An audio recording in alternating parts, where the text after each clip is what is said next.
नमस्कार प्यारे विद्यार्थियों, स्वागत है आपका एसबीसी इंस्टीट्यूट की ऑनलाइन क्लास के अंदर।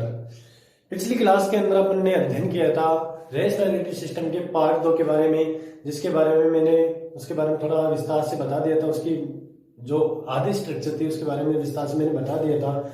उसी का मैं थोड़ा रिवाइजेशन कर देता हूँ, फिर उसके बाद में आगे चलेंगे पार्ट 3 के बारे में। ठीक है, आज मैं रेस वैलिडिटी सिस्टम का पार्ट 3 आपके सामने लेकर के आया हूँ। देखिए, थोड़ा मैं उसको रिवाइजेशन करवा देता हूँ आपको, जिससे आपका जो रूटीन है वो रूटीन होता रहे। देखिए, इस चैनल को लाइक और सब्सक्राइब जरूर कर दें, क्योंकि आपका रूटीन बनता रहे, आपका देखने का रूटीन बनता रहे। इसीलिए इस चैनल का आपको लाभ लेने के लिए लाइक और सब्सक्राइब जरूर करना है। ठीक है, तथा अपने दोस्तों को अधिक से अधिक इस वीडियो को शेयर करना है।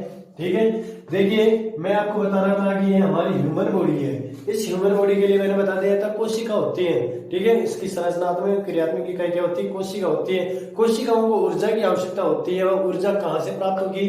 वह ऊर्जा प्राप्त होती है एटीपी के रूप में। ठीक है, वह ऊर्जा एटीपी से प्राप्त होती है। ये एटीपी कहाँ से आएगा? तो देखिए, जो हमारे ब्लड के अंदर उपस्थित जो ग्लूकोज है, ठीक है, उस ग्लूकोज को ग्रहण कर लिया जाता है कोशिकाओं के द्वारा, तथा ब्लड के अंदर उपस्थित जो ऑक्सीजन है उस ऑक्सीजन को कोशिकाओं के द्वारा ग्रहण कर लिया जाता है, तथा उस कोशिका के द्वारा उस ग्लूकोज का ऑक्सीजन के माध्यम से क्या कर लिया जाता है? बर्न कर लिया जाता है, उसको जला दिया जाता है, उसका दहन कर लिया जाता है, जिससे एटीपी का निर्माण होता है। तथा उस एटीपी के निर्माण के साथ साथ एक गैस और वेस्ट गैस और बाहर निकलती है, जिसको CO2 कहते हैं। वही CO2 ब्लड वेसल्स के माध्यम से होती है, ब्लड के अंदर होती है, वापस कहाँ पे चली जाती है? हमारे फेफड़ों में चली जाती है, यानी कि हमारे जो लंग्स होते हैं उस लंग्स के अंदर चले जाते हैं, और उस लंग्स के द्वारा हम वापस बाहर त्याग देते हैं। ये चीज मैंने बेसिक नॉलेज के अंदर बता दी थी। देखिए, इसकी जो स्ट्रक्चर होती है इस प्रकार से होती है। हमारी जो ह्यूमन बॉडी होती है इस प्रकार से होती है। ये जो ह्यूमन बॉडी है, ठीक है, इस ह्यूमन बॉडी के अंदर एक कैविटी पाई जाती है। ठीक है, इस कैविटी के को 2 भागों में विभाजित करने का कार्य कौन करता है? डायफ्राम करता है। कौन करता है? डायफ्राम करता है।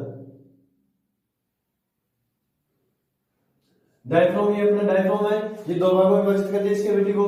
ऊपर वाली जो कैविटी है उस ऊपर वाली कैविटी को थोरैसिक कैविटी कहते हैं। ऊपर वाली कैविटी को थोरैसिक कैविटी, तथा नीचे वाली जो कैविटी है इसको एब्डोमिनिकल कैविटी कहा जाता है। देखिए, जो मनुष्य का जो श्वसन तंत्र है या रेस्पिरेटरी सिस्टम है, ठीक है, उसकी संरचना आंतरिक रूप से इस प्रकार से होती है। सबसे पहले देखिए, हमारे नाक होता है। क्या होता है? नाक। ठीक है, इसको नोस्ट्रिल कहा जाता है। नाक को क्या कहा जाता है? नोस्ट्रिल कहा जाता है, या एक्सटर्नल नेयर के नाम से भी जाना जाता है। नाक के अंदर की ओर एक गुहा पाई जाती है, जिसके अंदर हम अंगुली डाल सकते हैं। उसको क्या कहा जाता है? नेजल कैविटी कहते हैं। ठीक है, नेजल कैविटी आगे जाकर के बक्कल कैविटी के साथ साथ खुलती है। बक्कल कैविटी और नेजल कैविटी एक सामूहिक रूप से एक मार्ग बनाते हैं, एक पथ का निर्माण करते हैं, एक वे का निर्माण करते हैं। ठीक है, नेजल कैविटी और बक्कल कैविटी है। ठीक है, मुंह की जो कैविटी है उसको क्या कहते हैं? बक्कल कैविटी कहते हैं। बक्कल कैविटी एक ही मार्ग में जाकर के खुलती है। कभी कभी अपन क्या करते हैं? कोल्ड ड्रिंक पीते हैं, और कोल्ड ड्रिंक ज्यादा तेज गति से पी लेते हैं तो क्या हो जाते हैं और हमारे नाक के द्वारा टेप के माध्यम से वह पानी बाहर आ जाता है, कोल्ड ड्रिंक्स बाहर निकल आती है। ये किस कारण होता है? कोल्ड ड्रिंक यहाँ से होती हुई जाती है और बाहर निकल जाती है। ठीक है, कोल्ड ड्रिंक हमारे मुंह से होती हुई इस मार्ग से होती हुई कहां पे निकल जाती है? नाक के माध्यम से टेप के रूप में बाहर निकल जाती है। इतना चीज समझ में आ गई? तो आगे चलूं? ठीक है, इसके में अभी आवश्यकता नहीं है, इसलिए मैं इसको थोड़ा इरेज कर रहा हूं।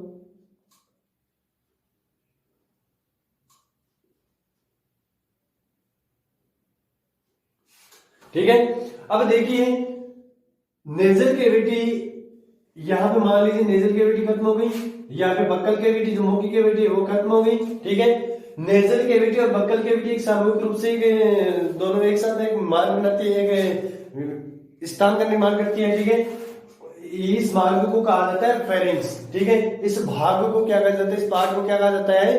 फेरिंग्स कहते हैं। फेरिंग्स को देखिए 3 मुख्य भागों में विभाजित किया गया है। उस स्थान के आधार पर जिस अंग से या जिस भाग से उस स्थान का या इस मार्ग का निर्माण हो रहा है, इस भाग का निर्माण हो रहा है, उसी के नाम के आधार पर 3 भागों में विभाजित कर दिया गया, उसी स्थान के आधार पर 3 भागों में विभाजित कर दिया गया है। देखिए नाक वाला जो भाग है, ठीक है, ठीक है, नोस्ट्रिल वाला भाग यानी नेजल जो कैविटी है, इस नेजल कैविटी से जिस फेरिंग्स का निर्माण होता है उसको नेजोफेरिंग्स कहा जाता है। तथा बक्कल जो कैविटी है, ओरो का अर्थ क्या होता है, मुंह, ठीक है।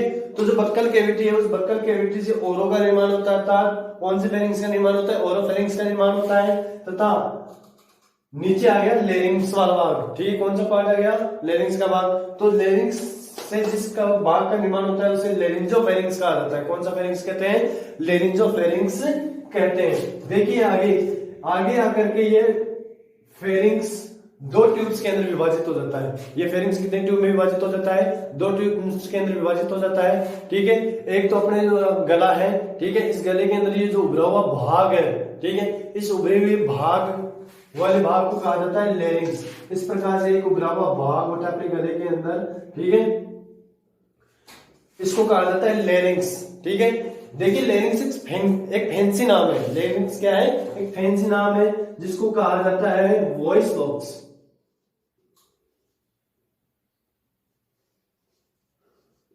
इसको वॉइस बॉक्स कहते हैं, लेरिंग्स को क्या कहा जाता है, वॉइस बॉक्स कहा जाता है, ठीक है। तथा दूसरा जो भाग होता है, ठीक है, 2 ट्यूब्स के अंदर विभाजित होते हैं, दूसरी जो ट्यूब होती है, ठीक है, उस दूसरी ट्यूब को कहा जाता है ईसोफेगस। क्या कहा जाता है, ईसोफेगस।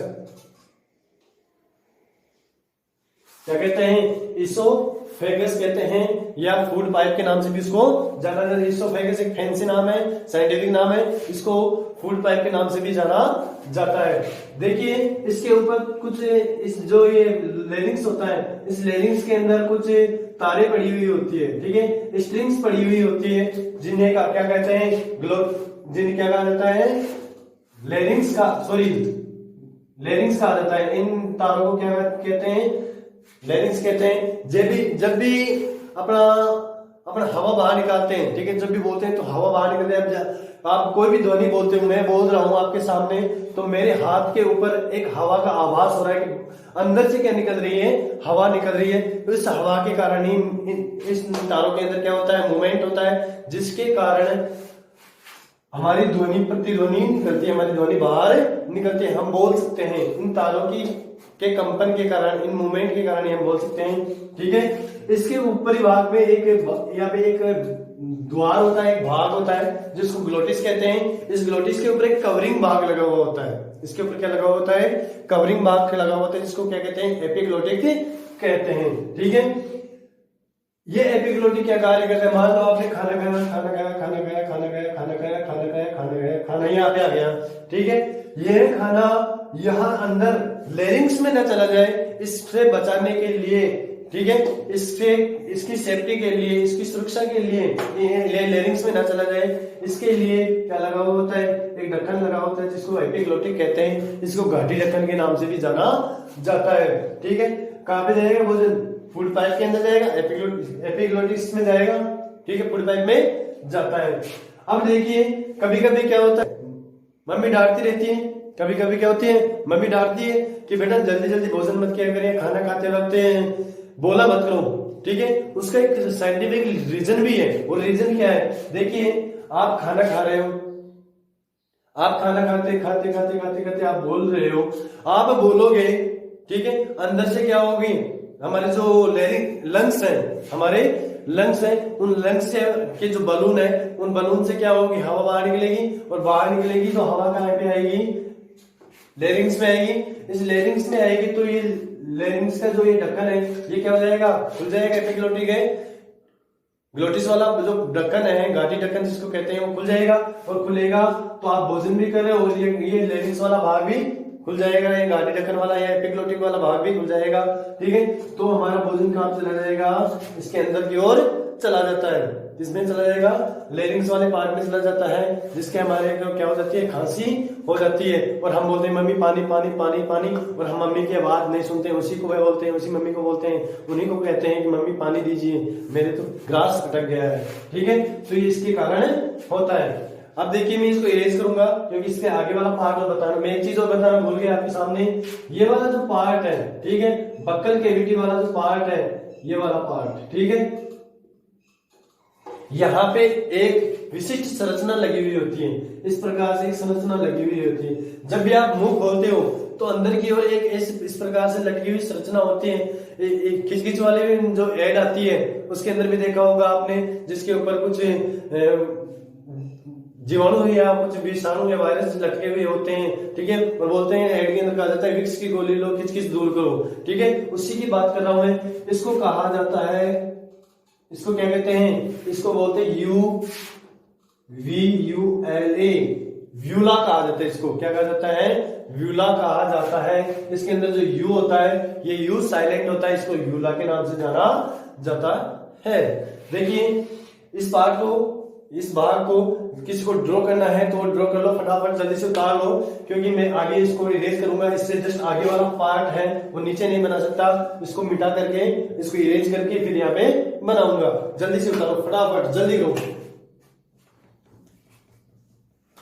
या आप स्क्रीनशॉट भी इसका ले सकते हैं, जल्दी से जल्दी।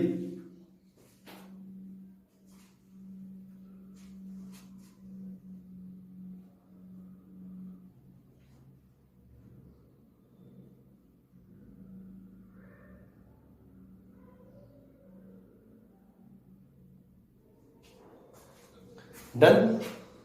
देखिए बेटा, ये वाला जो भाग है, इस भाग के मैं यदि आगे बढ़ाऊं तो इस प्रकार से एक पाइप बनी हुई होती है, ठीक है, इस प्रकार की एक संरचना होती है, ठीक है। इसके ऊपर बने हुए होते हैं सी शेप्ड रिंग। क्या बने हुए होते हैं, सी शेप्ड रिंग बने हुए होते हैं, जो कार्टिलेज के बने हुए होते हैं। किसके बने हुए होते हैं, कार्टिलेज की सी शेप्ड रिंग बने हुए होते हैं, अर्थात सी की संरचना के क्या बने हुए होते हैं, रिंग बने हुए होते हैं। ये अपनी गर्दन आ गई इस प्रकार से, ठीक है, क्या बने हुए होते हैं, सी शेप्ड रिंग बने हुए होते हैं। देखिए ये जो रिंग होते हैं वो किसके बने होते हैं, कार्टिलेज के बने होते हैं। उस कार्टिलेज का नाम है हाइलिन कार्टिलेज। इस प्रकार के पूरे बंद नहीं होते, इस प्रकार से पूरे बंद नहीं होते हैं, ये बने हुए होते हैं इस प्रकार से। देखो कैसी संरचना है, सी की आकृति है, किस प्रकार से दिखेगा, इस प्रकार। देखो कैसी आकृति है, ये सी की आकृति है। इसी प्रकार के बने हुए हाइलिन कार्टिलेज के बने हुए होते हैं। तो मैं इसको लिख दूं, ये जो रिंग बने हुए हैं होते हैं, ठीक है, इसको मैं बोल दूं C shaped ring of hyaline cartilage.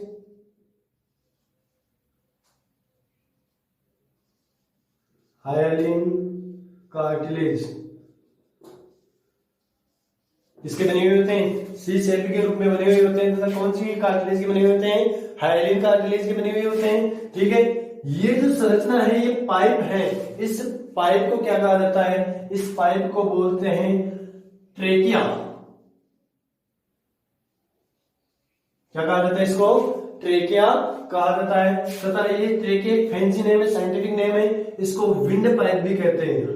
कौन सी पाइप कहा जाता है, विंड पाइप के नाम से भी इसको जाना जाता है। अब मैं इसको थोड़ा इरेज कर रहा हूँ। इरेज करने के बाद में जो इससे आगे वाला जो पार्ट है, ठीक है, ट्रेकिया से आगे वाला जो पार्ट है, ट्रेकिया से लेकर के नीचे का जो पार्ट है उसको मैं बताऊंगा। मैं थोड़ा बता दूं कि हम जब भी श्वसन क्रिया करेंगे नोज के माध्यम से करते हैं, हवा यहाँ पे आएगी, यहाँ पे आएगी, यहाँ पे आएगी, कहाँ पे चली जाएगी, लेरिंग्स में चली जाएगी, लेरिंग्स कहाँ पे चली जाएगी, ट्रेकिया में चली जाएगी। अब ट्रेकिया से आगे हम आगे चर्चा करते हैं। मैं इसको मिटा रहा हूँ, इरेज कर रहा हूँ, ठीक है। बेटा किसी को कोई भी दिक्कत हो, किसी को कोई भी दिक्कत हो, कोई चीज समझ में नहीं आ रही हो, तो कृपया मुझे कमेंट बॉक्स के अंदर कमेंट करके मुझसे आप प्रश्नोत्तरी कर सकते हैं, मुझे पूछ सकते हैं कि सर मेरे को ये टॉपिक समझ में नहीं आएगा। उसी टॉपिक को मैं आपको दोबारा समझाने का प्रयास करूंगा, दोबारा उस वीडियो को लेकर के आऊंगा आपके सामने। इसीलिए घबराने की जरूरत नहीं है आपको। एक एक चीज को, दिल और दिमाग को, सबको खोल के रख दूंगा आपके सामने। हर चीज समझ में आएगी आपको। ऐसी कोई चीज नहीं बचेगी जो आपको समझ में नहीं आएगी। मैं गारंटी लेता हूँ इस चीज को कि ऐसी कोई चीज समझ में नहीं आएगी कि आपको वो चीज समझ में नहीं आई। मैंने सुना है कि ऑनलाइन क्लास के अंदर तो सर समझ में नहीं आती है, कोई बच्चे ध्यान नहीं देते हैं। मैं गारंटी लेता हूँ आपकी कि आपको ऐसी कोई चीज समझ में, ऐसी कोई चीज नहीं रहेगी जो आपको समझ में नहीं आएगी। मैं आपके दिल और दिमाग सब अस्थि पंजर को खोल करके रख दूंगा आपके सामने, ठीक है। और एक एक टॉपिक को बिल्कुल डिटेल से, बिल्कुल आप पीएमडी लेवल तक लेकर के चलो, इस प्रकार से आपके सामने रखूंगा मैं आपके। ठीक है, बस शर्त यह है कि आप मेरे इस वीडियो को अधिक से अधिक तक शेयर करते जाए, जिससे मेरा हौसला अफजाई होता रहे तथा अधिक से अधिक स्टूडेंट्स को इसका लाभ मिलता रहे। ठीक है बेटा, मैं इसको मिटा रहा हूं। अभी इसका पीछा नहीं छोड़ेंगे अपन, ठीक है, इसका पीछा अपन नहीं छोड़ेंगे क्योंकि ह्यूमन बॉडी है। हाँ, एक चीज और, इसका जो कोई नाम ही रख लो आप अपने हिसाब से इसका कोई नाम रख लो और मेरे को फिर कमेंट बॉक्स में बताना है कि सर इसका क्या नाम रखा जाए। ठीक है, देखिए मैं इसके अंदर बता दूं कि हमने यहाँ पे आ गए थे, नाक से हमने श्वसन क्रिया की, नाक से श्वसन क्रिया करने के बाद में कहां पे आए, कौन से पार्ट में, नेजल कैविटी के अंदर आए, नेजल कैविटी से फेरिंग्स में आए, फेरिंग्स से लैरिंग्स में आए और लैरिंग्स से क्या पे आ गए, ट्रेकिया में आ गए, जिसके अंदर क्या बने हुए हैं, सी शेप्ड रिंग बने हुए हैं। क्या बने हुए हैं, सी शेप्ड रिंग बने हुए हैं, छल्ले बने हुए हैं। ठीक है, मैं इसको लिख दूं ट्रेकिया, क्या लिख दूं, ट्रेकिया लिख दिया मैंने। ठीक है, अब इसके आगे देखिए ये कितने भागों में विभाजित हो जाएगा, 2 पार्टों में विभाजित हो गया। ठीक है, और यहाँ पे क्या बन गए इसके, ये लंग्स बन गए। ठीक है, इसके बारे में हम तभी चर्चा करेंगे। देखिए हमने मैंने बता दिया था कि ये क्या है, ट्रेकिया है, इस प्रकार की संरचना बताई थी ट्रेकिया, क्या बताई थी मैंने, इस प्रकार की संरचना बताई। मैं थोड़ा इधर बना देता हूं इसको, थोड़ा यहाँ पे ले लेते हैं इसको। ये ट्रेकिया है, विंड पाइप है। ठीक है, ट्रेकिया जिसको हम क्या कहते हैं, विंड पाइप। ठीक है, इसके अंदर क्या बने हुए हैं, सी शेप्ड रिंग बने हुए, इस प्रकार से पूरे पूरे वैसे नहीं है, इस प्रकार से कुछ खुले हुए होते हैं, सी की आकृति के होते हैं, इसके अंदर रिंग्स बने हुए होते हैं, इस प्रकार से रिंग्स बने हुए होते हैं, सी शेप्ड रिंग बने हुए होते हैं। ठीक है, अब ये जो ट्रेकिया है वो कितने भागों में विभाजित हो गई, आगे जाकर के 2 पार्टों में विभाजित हो गई, इस प्रकार से 2 भागों में विभाजित हो गई। ये लो,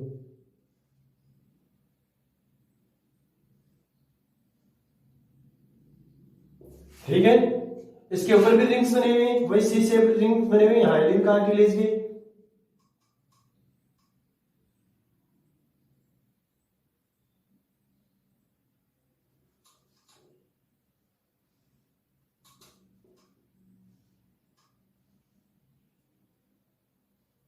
थोड़ा ठीक नहीं बन रहा है, ठीक है, कोई दिक्कत नहीं, समझ में आना चाहिए आपको। ठीक है, इसके ऊपर भी क्या बने हुए हैं, इस प्रकार सी शेप क्या बने हुए हैं, रिंग्स बने हुए हैं, और इसके ऊपर भी क्या बने हुए हैं, रिंग्स बने हुए हैं। ठीक है, अब देखिए ये जो ट्रेकिया है वो किस में विभाजित हो गई, जो विभाजित हुई 2 भागों में, उसको कहा जाता है ब्रोंकाई। क्या कहते हैं, ब्रोंकाई, उसको कहा जाता है ब्रोंकाई कहा जाता है। ठीक है, अब देखिए ये जो सी शेप्ड रिंग है, ये इनका मुख्य कार्य है पाइप को, जो पाइप है उसको पिचकने से रोकने का कार्य करती है। अब देखिए आगे,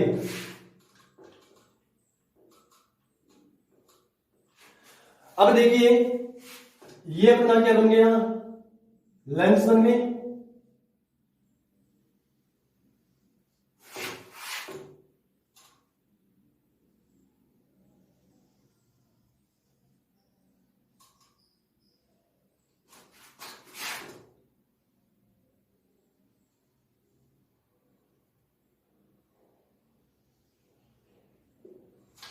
ये अपने लंग्स बन गए।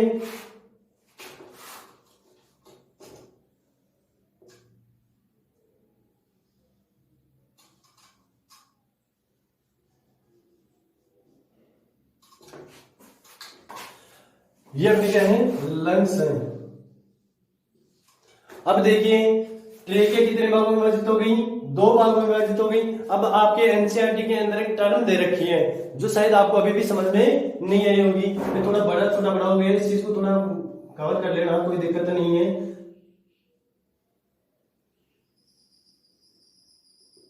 ठीक है बेटा, देखिए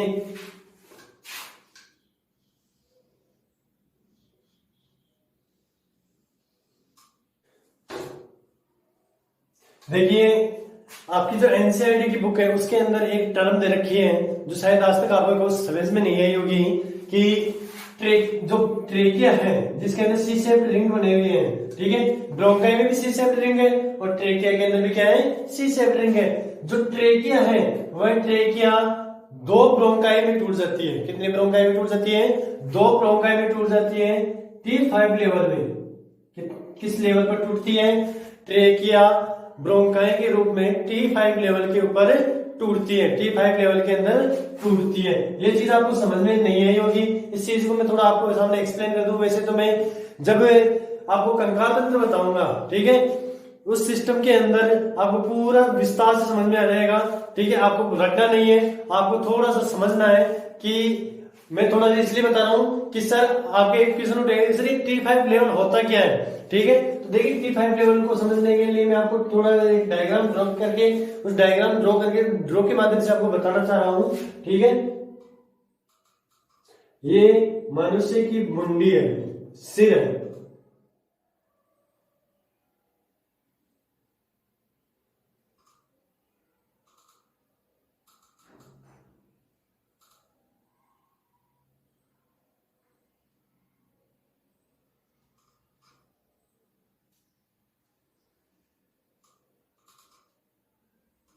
ठीक है,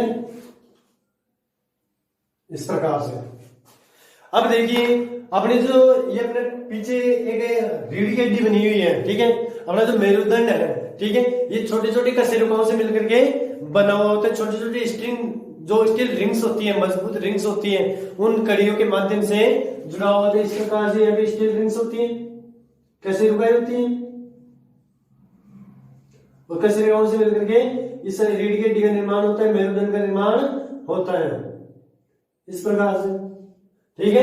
अब देखिए ये जो रिंग्स हैं इनको इनकी स्थिति के आधार पर अलग अलग नामों के रूप में जाना जाता है। जैसे मान लो अपनी जो ये वाले भाग है, ठीक है, अपनी ये गर्दन वाला भाग है, यहां से लेकर के यहां तक का जो भाग है, ठीक है, इस भाग को कहा जाता है सर्वाइकल वर्टिब्रल, ठीक है, क्योंकि ये क्या है, वर्टिब्रीज है, ये क्या है, वर्टिब्रीज की श्रृंखलाएं जुड़ी हुई है, आपस में कड़ियां जुड़ी हुई है, रिंग्स जुड़े हुए हैं आपस के अंदर, ठीक है, एक चेन के रूप में जुड़े हुए हैं, ठीक है। तो यहाँ का जो भाग है, इस कड़ी वाले भाग को कहा जाता है, इस वर्टिब्रिटी को कहा जाता है सर्वाइकल वर्टिब्रिटी। मैं अभी तो SV के नाम से लिख रहा हूं, सर्वाइकल वर्टिब्रिटी, ठीक है। जब मैं इसके बारे में आपको विस्तार से बताऊंगा, कंकाल तंत्र बताऊंगा, तो पूरा विस्तार से रीढ़ की हड्डी के बारे में चर्चा करेंगे, मेरुदंड के बारे में चर्चा करेंगे, तो विस्तार से पूरा बताएंगे आपको, ठीक है। अभी तो मैं SV लिख रहा हूं, सर्वाइकल वर्टिब्रिटी कहते हैं, ठीक है। सर्वाइकल वर्टिब्रिटी के ठीक नीचे, ठीक है, सर्वाइकल वर्टिब्रिटी है, ठीक है, गर्दन के पास में। इस सर्वाइकल वर्टिब्रिटी के ठीक नीचे क्या पाई जाती है, थोरैसिक वर्टिब्रिटी पाई जाती है। और इस थोरैसिक वर्टिब्रिटी के ठीक नीचे जो हमारे कमर वाला भाग होता है उसको लंबर वर्टिब्रिटी कहते हैं। जो सर्वाइकल वर्टिब्रिटी है, ठीक है, उससे ठीक नीचे का जो स्तर होता है यहाँ तक का, उसको क्या कहते हैं, थोरैसिक वर्टिब्रिटी कहते हैं। कौन सी वर्टिब्रिटी कहा जाता है, थोरैसिक वर्टिब्रिटी के नाम से जाना जाता है, ठीक है। कौन सी वर्टिब्रिटी कहते हैं, थोरैसिक वर्टिब्रिटी कहते हैं। और थोरैसिक वर्टिब्रिटी कितनी होती है कुल, थोरैसिक वर्टिब्रिटी कुल होती है 12 कुल थोरैसिक वर्टिब्रिटी पाई जाती है। इनको अलग अलग नाम से जानूं तो T1, T2, T3, T4 और T5। T1, T2 thoracic वर्टिब्रिटी 1, thoracic वर्टिब्रिटी 2, इसी प्रकार T1, T2, T3, T4 और T5। जो T5 वाला लेवल है, उस T5 वाले लेवल से ट्रेकिया ब्रोंकाई के अंदर विभाजित हो जाती है, ब्रोंकाई में टूट जाती है और दो ट्यूब का निर्माण करती है जिनको ब्रोंकाई कहते हैं, ठीक है। मान लो ये T1, T2, T3, T4, T5, T3, T4 और T5 लेवल यहाँ पे आ गया, ठीक है। क्या कहा पे आ गया, T5 लेवल आ गया, तो ब्रोंकाई कितने भागों में विभाजित हो जाएगी, 2 भागों में। जहां से थोरैसिक कैविटी का 5वां लेवल एंड होता है, वहां से ट्रेकिया 2 भागों में विभाजित हो जाती है और 2 ब्रोंकाई के अंदर विभाजित हो जाती है, ठीक है। कितनी ब्रोंकाई विभाजित हो जाती है, 2 ब्रोंकाई में, जिसके ऊपर भी सी शेप्ड रिंग बने हुए होते हैं, ठीक है। आगे जाकर के ये जो ब्रोंकाई है, ठीक है, वो ब्रोंकाई अलग अलग भागों में विभाजित हो जाती है, फिर से ये दो भागों में विभाजित हो गई। ठीक है, इस प्रकार से दो भागों में विभाजित हो जाती है। मैं इधर बना देता हूं, इसमें बना देता हूं, सेम आएगा दोनों में। इसके ऊपर भी क्या होते हैं, सी शेप के रिंग्स बने हुए होते हैं, इस प्रकार से रिंग्स बने हुए होते हैं। ठीक है, इसको बोलते हैं प्राइमरी ब्रोंकाई।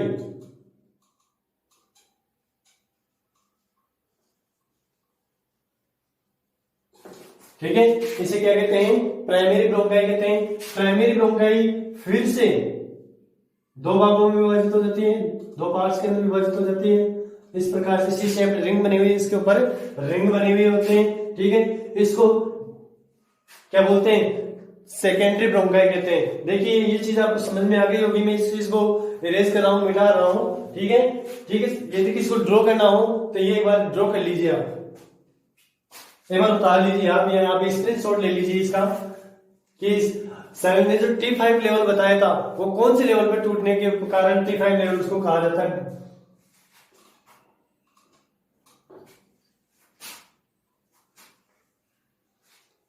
ओके बेटा, ठीक है, मैं इसको मिटा रहा हूं क्योंकि यहाँ पे लिखना जरूरी है इसके नाम।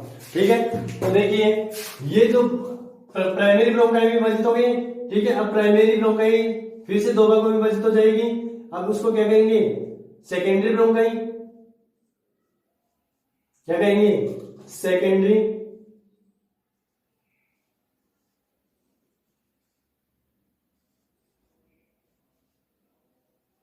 क्या कहेंगे, सेकेंडरी ब्रोंकाई। सेकेंडरी ब्रोंकाई फिर से दो भागों में विभाजित हो गई, फिर से विभाजित हो गई, जिसके ऊपर क्या बने हुए होते हैं, सी शेप्ड रिंग, इसके ऊपर भी बने हुए थे। ध्यान रखना, सी शेप्ड रिंग अभी भी खत्म नहीं होंगे। ठीक है, तो इसको क्या बोलोगे, टर्सरी ब्रोंकाई।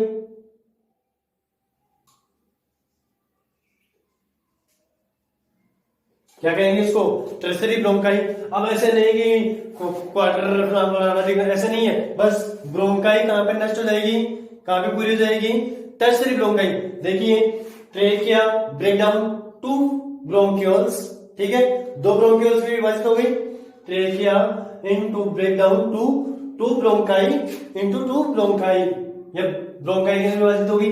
अब देखिए जो ब्रोंकाई है वो कितने भागों में विभाजित होगी, पहले बार विभाजित हुई, ब्रोंकाई दो भागों में विभाजित हुई, उसको क्या कहेंगे, प्राइमरी ब्रोंकाई। ठीक है, क्या कहेंगे, प्राइमरी ब्रोंकाई, उसको क्या कहेंगे, जैसे मान लो ये वाला भाग इसको क्या कहेंगे, प्राइमरी ब्रोंकाई, ये वाला भाग इसको क्या कहेंगे, सेकेंडरी ब्रोंकाई, और ये वाला भाग है, ठीक है, सॉरी,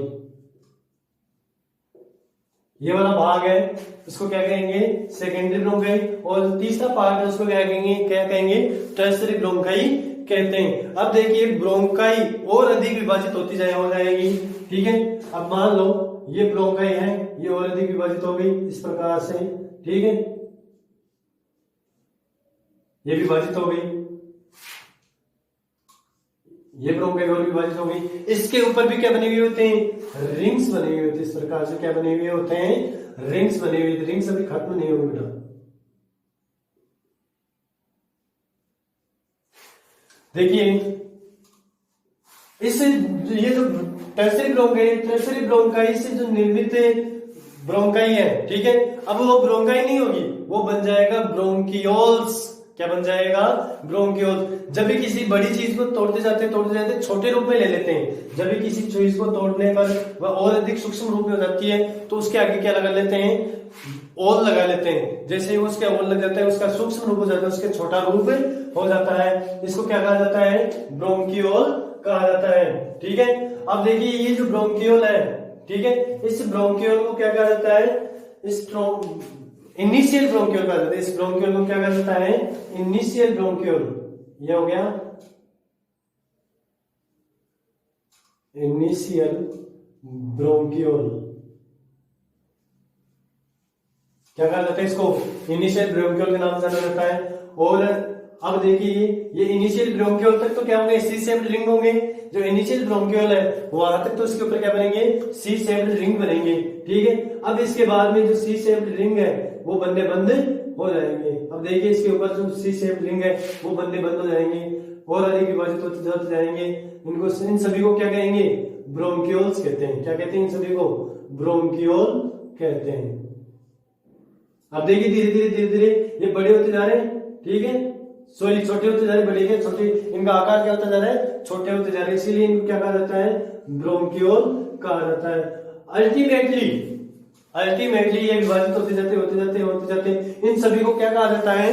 ब्रोंक्यूल कहा जाता है। ठीक है, पहला जो ब्रोंक्यूल बनेगा टर्शियरी ब्रोंकाई के जस्ट बाद में जो पहला ब्रोंक्यूल बनेगा उसको इनिशियल ब्रोंक्यूल कहते हैं। उसको क्या कहते हैं? इनिशियल ब्रोंक्यूल कहते हैं।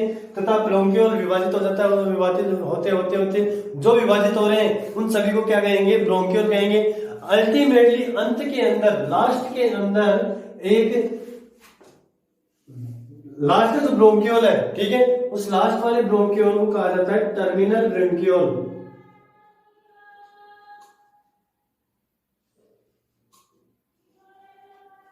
टर्मिनल ब्रोंक्यूल क्या कहा जाता है? उसको टर्मिनल ब्रोंक्यूल के नाम से जाना जाता है। इस टर्मिनल ब्रोंक्यूल के ऊपर कुछ विशिष्ट संरचनाएं लगी हुई थी, इस प्रकार से बलून जैसी संरचनाएं लगी हुई होती है, बलून्स लगे हुए होते हैं।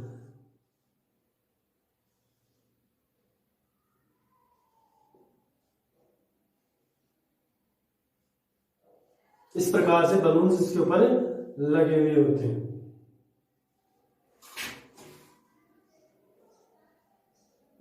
मैं सभी के ऊपर तो नहीं बता रहा हूं, लेकिन मैं आपको जो समझाना चाह रहा हूं उस चीज के बारे में आप पहचान गए होंगे कि मैं क्या कहना चाह रहा हूं। ठीक है,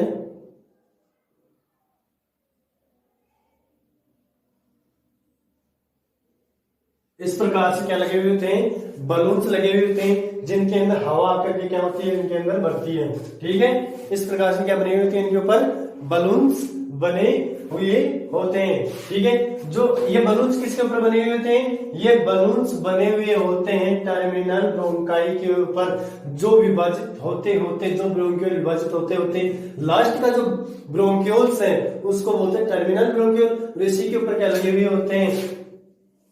ये बलून्स लगे हुए होते हैं। अब देखिए इन बलून्स को कहा जाता है एल्वियोलाई। क्या कहा जाता है? एल्वियोलाई। क्या कहते हैं? इन बलून्स को एल्वियोलाई कहते हैं। इस बलून्स के ऊपर एक डक्ट लगी हुई होती है। क्या लगी हुई होती है? डक्ट लगी होती है, एक कपाट लगाता है, एक अवरोधक भाग लगा होता है जिसको बोलते हैं एल्वियोलर डक्ट। एल्वियोलर डक्ट क्या कहते हैं उसको? एल्वियोलर डक्ट के नाम से उसको जाना जाता है। अब देखिए मान लो ये यहाँ पे आया, आगे अगर गुब्बारों में विभाजित हो गया, यानी डक्ट एल्वियोलर डक्ट भी आ गया। ठीक है, ये सभी सारा भाग कहाँ पे हो रहा है? थोरेसिक कैविटी के अंदर पूर्ण हो रहा है। कहाँ पे हो रहा है? थोरेसिक कैविटी के अंदर पूर्ण हो रहा है। अब देखिए मैं आपको एक चीज बता रहा हूँ कि आप सर ये कहोगे कि ये सर सी शेप्ड रिंग क्यों लगे हुए होते हैं, तो मैं इसका एक कारण बता देता हूँ कि सी शेप्ड रिंग क्यों आवश्यक है। ठीक है, श्वसन क्रिया आप कहोगे सर श्वसन क्रिया तो नॉर्मली वैसे भी हो सकती है, तो इसकी आवश्यकता क्यों हुई कि ये संरचना सी शेप की आकृति की इसके अंदर उपस्थित है। देखिए हम जब भी श्वसन क्रिया करते हैं, श्वास के अंदर लेकर के जाते हैं, ठीक है, तो अंदर ले जाने के बाद में जो अंदर की जो CO2 है, कार्बन डाइऑक्साइड है, गैस बाहर लेकर के आते हैं तो बाहर आ जाती है, तो हमारे जो बलून्स होते हैं वो क्या हो जाते हैं? खाली हो जाते हैं। ठीक है, जिसके कारण मान लो ये अपनी पाइप है, विंड पाइप है, हवा की पाइप है, जो यहां से होती हुई, ठीक है, देखो कहां से? हमारा जो नोस्ट्रिल भाग है, ठीक है, वहां से होता है नेजल कैविटी से, फिर नेजल कैविटी से फेरिंक्स से लेरिंक्स से ट्रेकिया से ब्रोंकाई से प्राइमरी ब्रोंकाई सेकेंडरी ब्रोंकाई से टर्शियरी ब्रोंकाई और टर्शियरी ब्रोंकाई से इनिशियल ब्रोंकाई और इनिशियल ब्रोंकाई से टर्मिनल ब्रोंकाई और टर्मिनल ब्रोंकाई से एल्वियोलाई के अंदर चले जाते हैं, अर्थात उन बलून्स में चले जाते हैं। ठीक है, अभी जैसे ये यहाँ से गैस बाहर निकलेगी, हवा बाहर निकलेगी, वो कार्बन डाइऑक्साइड गैस बाहर निकलेगी, तो ये बलून्स क्या हो जाएंगे, पिचक जाएंगे और हवा बाहर निकल जाएगी, तो ये नलिकाएं क्या हो जाएगी, खाली हो जाएगी, ये पाइप क्या हो जाएंगे, खाली हो जाएंगे, जिसके कारण मान लो देखो फेफड़ों से यानी जो हमारे लंग्स हैं उनसे हवा बाहर निकल रही है, बाहर निकलने के बाद ये क्या हो जाते हैं, यदि यहाँ पे सी शेप्ड रिंग नहीं लगे हुए होते हैं, यदि यहाँ पर सी शेप्ड रिंग नहीं लगे हुए होते हैं तो ये क्या हो जाती है, ये पाइप क्या हो जाती है, पिचक जाती है। ठीक है, तो फिर से जब हम श्वसन क्रिया करते हैं तो करने के बाद इस संरचना से जो ये पाइप है, ठीक है, इस नलिका से वायु को, हवा को, एयर को अंदर जाने में बहुत कठिनाई होती है, क्योंकि ये पिचक जाती है, जिसके कारण ये बंद हो जाती है, तो हवा को आर पार होने में बहुत अधिक समय लगता है। इसीलिए इस संरचना को बिल्कुल खोल करके रखने के लिए, इस पाइप को खोल के रखने के लिए सी शेप्ड रिंग की आवश्यकता होती है। इसीलिए सी शेप्ड रिंग होते हैं, जिससे हवा आर पार, जैसे हमने श्वसन क्रिया की और आर पार इसके अंदर आ जा सके और वापस भी निकल सके, इसीलिए सी शेप्ड रिंग की आवश्यकता होती है। देखिए हम श्वसन क्रिया करते हैं, उस श्वसन क्रिया के अंदर हम नाक के माध्यम से श्वसन क्रिया करते हैं। ठीक है, कौन सी गैस लेते हैं अंदर, ऑक्सीजन गैस श्वसन क्रिया के अंदर लेते हैं। ठीक है, हमारी जो नोस्ट्रिल वाला भाग होता है, कौन सा भाग, नोस्ट्रिल वाला भाग होता है, उस नोस्ट्रिल वाले भाग से जाकर के नेजल कैविटी किस में जाकर के खुलती है, फेरिंग्स के अंदर जाकर खुलती है, और हमारी जो माउथ की कैविटी है, बक्कल कैविटी, वो भी किस में जाकर खुलती है, फेरिंग्स में खुलती है। फेरिंग्स के मैंने बता दिए 3 भाग होते हैं, कौन से भाग होते हैं, नेजोफेरिंग्स, ओरोफेरिंग्स और लेरिंजोफेरिंग्स। ठीक है, लेरिंजोफेरिंग्स के बाद में हवाएं कहां पे जाएगी, हमारे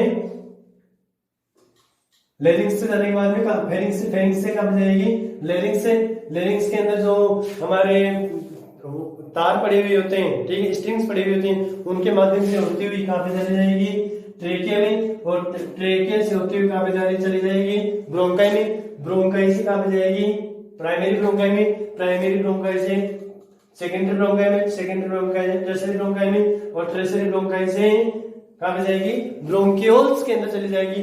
ब्रोंकियोल्स में भी सबसे पहले किसमें जाएगी, इनिशियल ब्रोंकियोल में जाएगी, और इनिशियल ब्रोंकियोल से ब्रोंकियोल में विभाजित जाते जाते कहां पे चली जाएगी, फाइनली टर्मिनल ब्रोंकाई के अंदर चली जाएगी।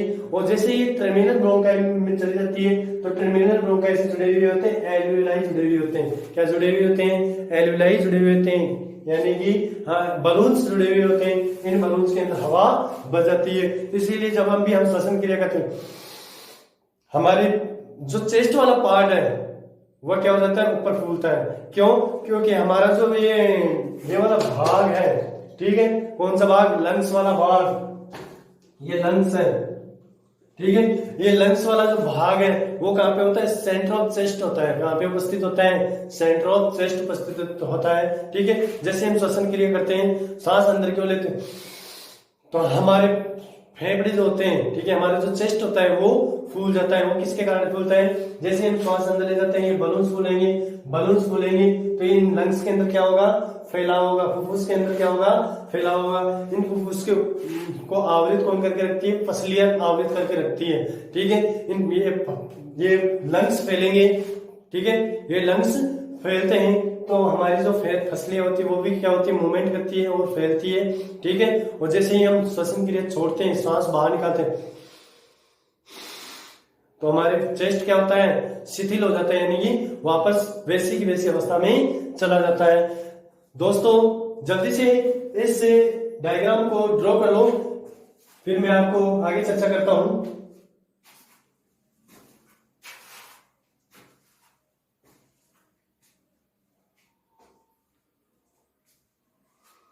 पहले विद्यार्थियों इस चीज का विशेष ध्यान दे लें कि यदि आपको मेरी क्लास यदि आपको बहुत अच्छी लगी हो, अच्छी तरह से समझ में आया हो तो इस वीडियो को अधिक से अधिक शेयर कर दें तथा YouTube चैनल के ऊपर जाकर के इस चैनल को लाइक और सब्सक्राइब जरूर कर दें, जिससे आपको मिलने वाला जो नोटिफिकेशन है वो आपको जैसे मैं वीडियो डालूं तुरंत आपको प्राप्त हो जाए। ठीक है, आगे इसका पार्ट 4 जल्दी ही आपके सामने आएगा। पार्ट 4 यदि आपको बढ़िया क्लास लगी हो, आपको बढ़िया तरीके से बेहतर तरीके से समझ में आया हो, तो कृपया कमेंट के अंदर कमेंट करें और मेरे को और जो भी सुझाव है वो सुझाव दे। तथा आपको कोई भी प्रॉब्लम हो रही हो, इस क्लास के अंदर कोई भी चीज समझ में नहीं आ रही हो, यदि मेरा लेख समझ में नहीं आ रहे हो, मेरा समझाने का तरीका समझ में नहीं आ रहे हो, 1000 तरीके हैं मेरे पास समझाने के, हजारों तरीके हैं समझाने के, और अधिक तरीके आसान तरीके से आपके सामने वीडियो को लेकर के आऊंगा। बहुत बेहतर तरीके से इनको खोल दूंगा मैं, ठीक है, और भी बेहतर तरीके से आपको समझाने की कोशिश करूंगा, ठीक है। लेकिन आप मेरे को कमेंट बॉक्स में जाकर के कमेंट जरूर करें कि मेरी क्लास आपको कैसी लगी, और यदि आपको बेहतर क्लास लगी हो तो इस वीडियो को लाइक और सब्सक्राइब कर दें तथा अपने दोस्तों को अधिक से अधिक शेयर करें। धन्यवाद।